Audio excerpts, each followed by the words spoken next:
在基督徒当中，很多的姐妹，很多很爱主的姐妹呢，她们都希望她们能够找到一个很属灵的弟兄，最好是能够在属灵的上面可以带领他们的弟兄。弟兄呢，他们也很希望找到年轻漂亮又爱主的姐妹。所以很多时候呢，我们在择偶的过程当中都有我们自己的标准条条框框，甚至这个时间，我们都希望我们能够在25岁之前就能够结婚然后在30岁之前能够生孩子。对，我们有我们自己的一个 timeline， 就是这个时间线。事情没有按照我们自己的时间线来发展的时候，我们就会有一些焦虑，就会开始有一些失望，然后我们对上帝甚至对我们自己都开始产生一些怀疑。所以今天呢，我要跟大家讲一个故事，希望这个故事呢能够祝福，能够鼓励到大家，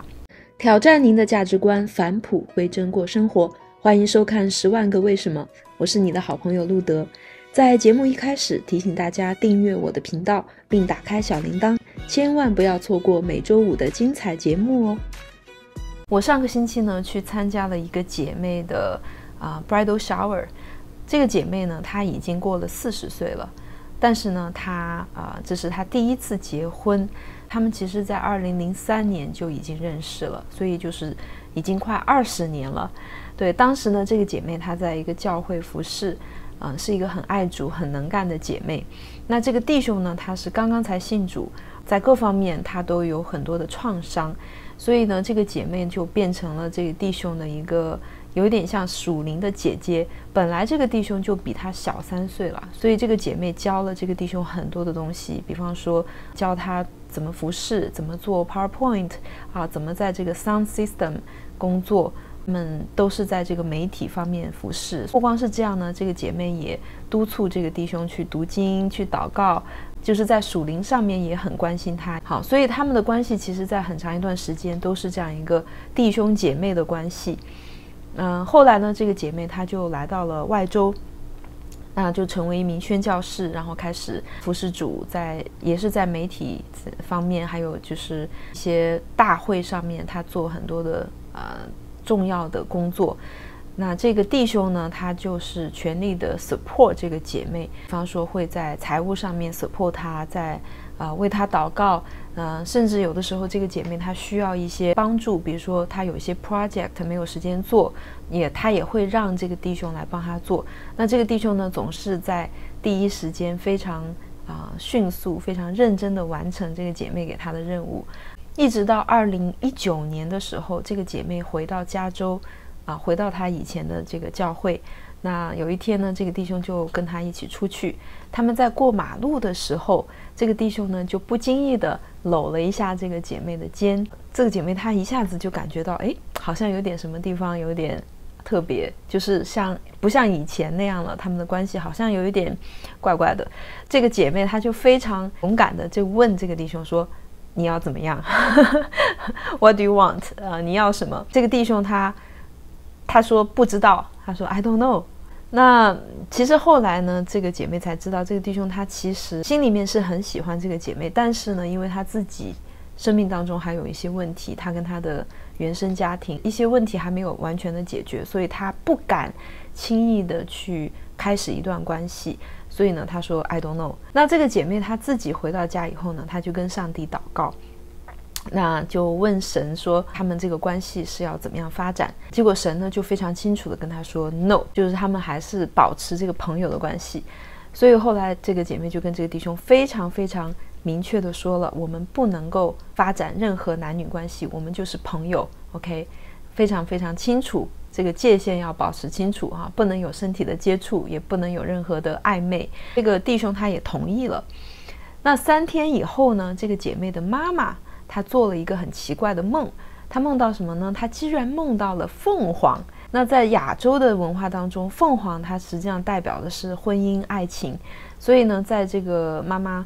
梦醒的时候呢，她就跟这个姐妹说，她说我觉得好像你的婚姻大事快要成就了。其实这个姐妹那个时候已经过了40岁，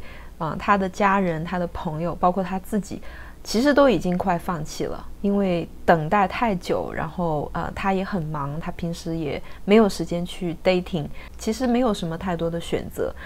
对，所以当他的妈妈这样讲的时候，他就说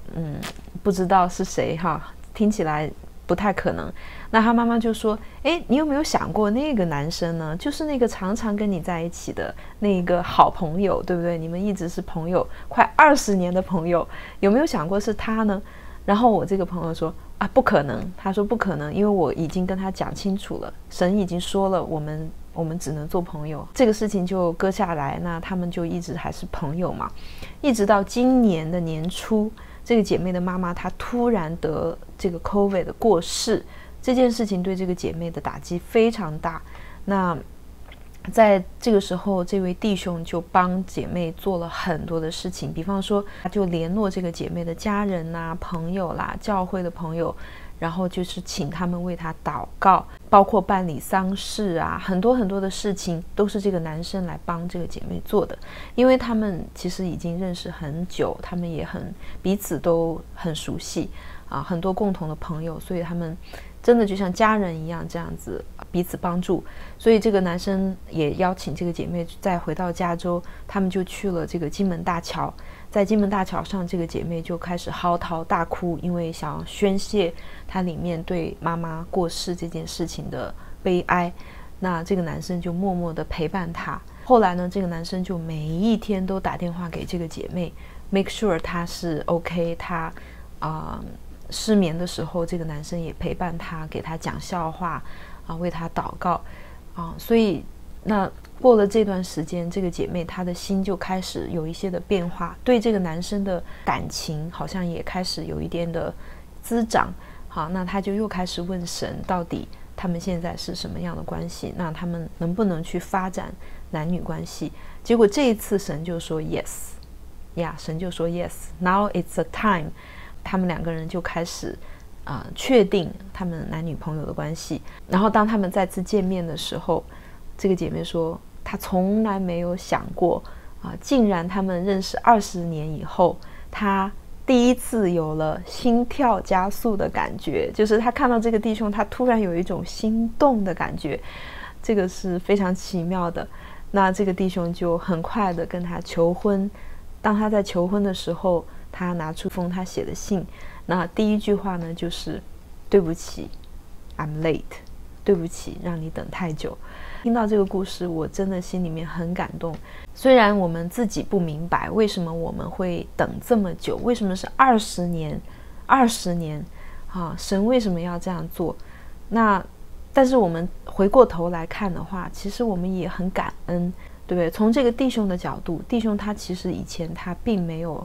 预备好他的各方面，他跟神的关系，他跟人的关系，他跟他自己的关系，很多东西都是经过在这20年的时间，神一点一点的制作，一点一点的去培养他成为一个合神心意的丈夫，让他有担当，让他开始真的知道他自己需要什么样的伴侣。他可能以前也是很喜欢那种年轻貌美的，对不对？但是后来他发现他其实真正需要的就是像这位姐妹一样成熟，然后可以真正的在生活中可以成为他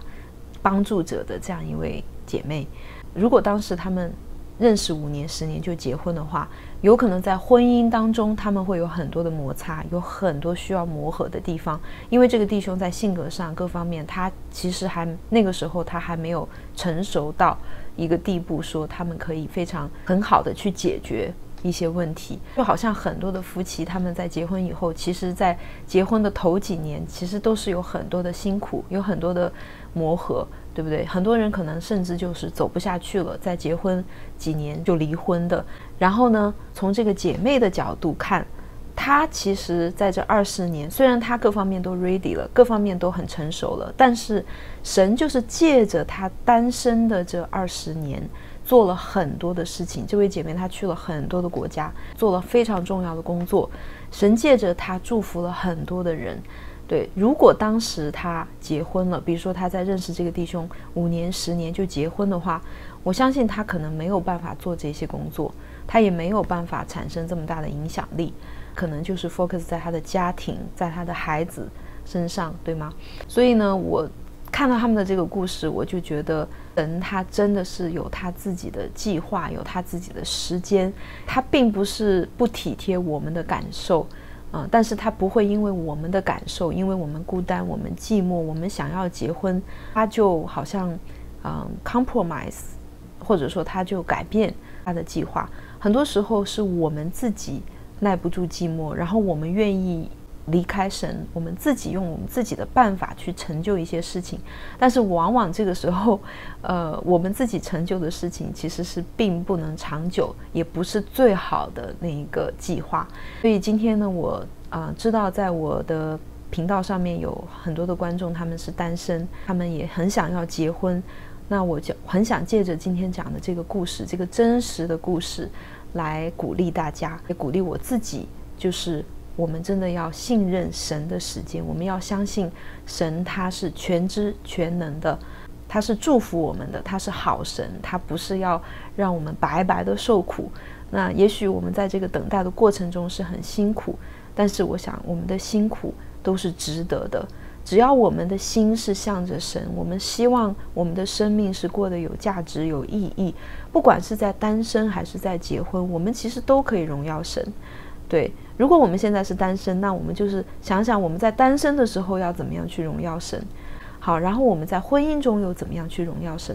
对，我觉得没有必要对我们的现状产生一种不满或者是一种焦虑呀。我觉得当我们如果完全的接受我们的现状，接受我们现在所面对的挑战，接受我们现在神给我们的任务，我们好好的，我们忠心的顺服去完成神在这个阶段给我们的任务，我相信神会带领我们进到下一个阶段。所以其实这就是我们的人生，我们就是这样一步一步的去跟随神，我们就去讨神的喜悦而不是一直以我们自己为中心，好像一定要去完成我们自己的 desire， 我们自己的欲望。因为很多时候当我们把我们自己的欲望摆在神的前面的时候，圣经上说以别神代替耶和华的愁苦必加增。对，这个我们想要结婚其实是一件好事，神也没有说要我们单身，对不对？神也希望我们成立家庭，我们可以把这个属灵的产业传承下去。但是神他没有说要让我们把这个想要结婚的这个欲望变成是一个偶像，变成是好像神一样，每一天都在想，每一天都在求，好，每天都在为这件事情烦恼。如果是这样子的话，那就是我们已经把这个欲望代替了神。对，我们想这件事情的时间精力已经超过了去想神，认识神。如果这个顺序这个次序颠倒的话，愁苦必加增，这个就是我们自然的律，神就是这么说的，神的话就是这么说的。所以我想要祝福今天收看到这个节目的姐妹还有弟兄，如果你们是单身的话，求神祝福我们每一个人都能够在单身的时候过一个非常丰盛非常有意义的单身的生活。然后也留意你身边的朋友呀，其实真爱是由3个因素构成的，除了这个 chemistry 就是感觉以外，还有友谊，还有 commitment 就是委身。对，所以很多人在一开始想要进入一段关系呢，他们都是从第一个要有感觉然后呢才发展友谊，然后呢才有 commitment， 通常是这样一个顺序，对不对？那因为我们有这样子的一个概念，很多时候如果遇到一个人没有感觉，那你就 pass， 你都不会想要跟他发展友谊。但是实际上你看我刚才讲的这个姐妹的故事她跟这位弟兄他们一开始是没有感觉的，彼此都没有感觉，对吗？他们就是友谊第一，然后才有了 commitment， 因为他们在跟神祷告的过程当中确定这是神的旨意，所以他们有了 commitment。 然后当他们在见面的时候，在求婚的时候，他们才有心跳心动，然后他们才开始有了这个化学反应。那这是一个非常反常规的一个过程，但是实际上这是一个符合神心意的一个过程。对，因为友谊和 commitment 是长久的，那个 chemistry 那个感觉其实是来也快，去也快的